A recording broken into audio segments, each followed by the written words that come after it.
చెప్తూ ఉంటారు. సో వాళ్ళకి నాకు తెలిసి హాట్‌స్టార్‌లోకి వెళ్ళి ఓట్లు వేయడం ఇది కొంచెం కష్టమే. అంటే మనం అలవాటు చేసుంటే మేబీ చేసేవాళ్ళేమో కానీ నేను నామినేషన్‌లోకి రాకపోవడం, వాళ్ళకి అలవాటు చేయకపోవడం ఇది ఒక మిస్టేక్ అయ్యి ఉండొచ్చు అని నేను అనుకుంటున్నాను. సంజన గారికి మీ మధ్య ఓట్లేసేవాళ్ళంట.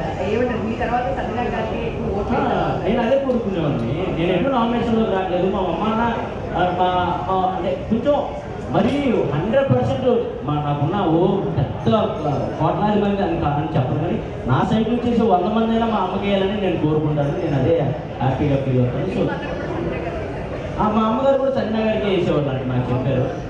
ఎందుకంటే నువ్వు లేనప్పుడు మాకు కన్ఫామ్గా సంజన గారే హౌస్లో ఉండాలి అని అనుకునేవాడిని అని చెప్పేసి మా అమ్మ మా నాన్న అందరూ మా ఫ్రెండ్ సర్కిల్ మొత్తం నేను సంజన గారికి సపోర్ట్ చేశాను చెప్పారు. నాకు అది చాలా హ్యాపీ అనిపిస్తుంది. బికాస్ నేను కూడా టాప్ 5 నేను వెళ్ళినా ఆమె కాంపిటేటర్గా చూసినా కూడా ఆమె నాతో పాటు నా పక్కనే ఉండాలి టాప్ 5 వరకు అని చేపట్టుకొని ఇద్దరం జర్నీ చేసాం. ఈ బిగ్ బాస్ జర్నీ మొత్తం ఎక్కడ ఎంత మిస్అండర్స్టాండింగ్స్ కూడా రాకుండా ఒకవేళ వచ్చినా వాటిని 99 సార్ట్అవుట్ చేసుకొని అలా కాదు బిడ్డ ఎలా కాదు బిడ్డ అలా అని చెప్పి నిజంగా నేను అంటే నన్ను కన్నా కూడా అంత మెచ్యూరిటీగా ఆలోచించేవాళ్ళు కాదు నాకు తెలియదు.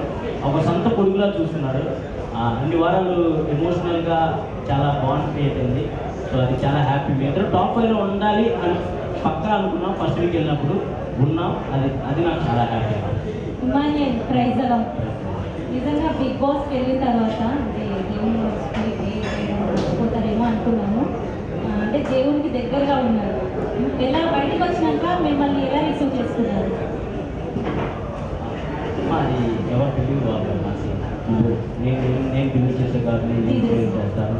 అండ్ సంజన గారు బిలీవ్ చేసే గారు సంజన గారు అక్కడ ప్రతి ఒక్కళ్ళు ప్రేయర్స్ చేస్తూనే ఉంటారు. బికాస్ అంటే నేను జీసస్ నమ్ముకోవచ్చు. అండ్ సంజన గారు వేరే దేవుడు నమ్ముకోవచ్చు. అండ్ తనుజ వేరే సాయిబాబా గారు మంచిగా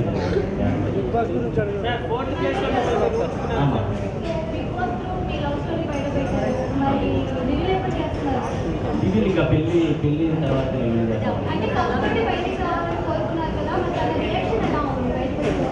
లేదు తను చాలా హ్యాపీ ఫీల్ అయింది. బికాస్ నేను అంత బాగా ఫిజికల్ గేమ్స్ అంత బాగా ఆడతాను తను ఎక్స్పెక్ట్ చేయలేదట.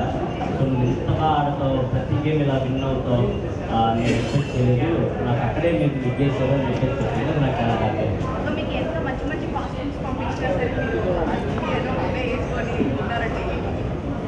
మంచి కాస్ట్యూమ్స్ ఎవరైనా వేసుకుంటారు. ఇప్పుడు నేను హీరోలా తయారయ్యి కళ్ళజోడు పెట్టుకుంటే మీరు ఎందుకు నవ్వుతారు చెప్పండి.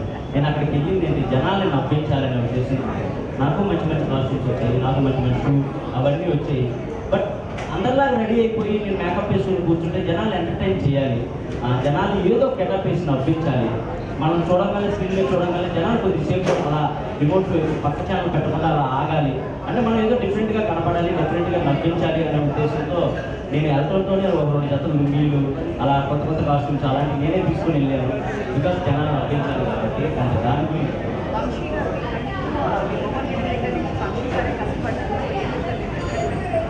బ్రదర్ కదండి కష్టపడాలి. అమ్మా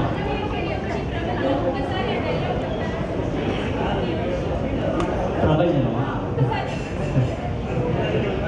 నేను ఢిల్లీలో చెప్తానమ్మా. ఇప్పుడే యాడ్ చేశాను అనుకో వాయిస్ పోయింది అనుకో మళ్ళీ సంజన గారు ఇలా చేయాలి నేను.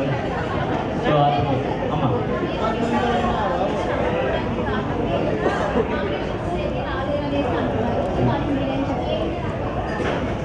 అంటే మెయిన్ రీజన్ అని నేను చెప్పకపోవచ్చు కానీ వన్ ఆఫ్ ది రీజన్ అయితే నేను అది అనుకుంటున్నాను. ఎందుకంటే నామినేషన్స్లోకి రావాలి నాకు కొన్ని